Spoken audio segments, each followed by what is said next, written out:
আল্লাহ তাআলা যদি দয়া করে আমাদেরকে মাফ না করে, আমাদের বাঁচার কোনো উপায় নাই। আপনি কি ভেবেছেন আপনার নামাজ দিয়ে আপনি জান্নাতে যাবেন? আপনি তাহাজ্জুদ গুজার, সেজদা দিতে দিতে কপালে দাগ ফেলেছেন, এটা আপনারা জান্নাতে নেবে না। আপনি এলাকার সবচেয়ে বড় হাতেম তাই দানশীল, এই দানের ভরসায় বসে আছেন। কশিন কালো আমাদের নামাজ, আমাদের রোজা, আমাদের ইবাদত, এগুলোকে মিজানের পাল্লায় উঠালে কোনো ওজনই হবে না। তবে আমাদের একটা কৌশল জানা আছে, আমরা আল্লাহর রহমতের ভিখারি। আমরা সেদিন আগেই গুনার স্বীকৃতি দিয়ে দেব।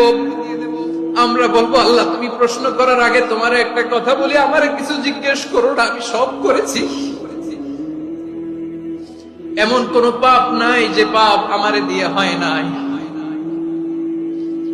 তোমার রহমত দিয়ে তুমি জান্নাতে পাঠাবা। তোমার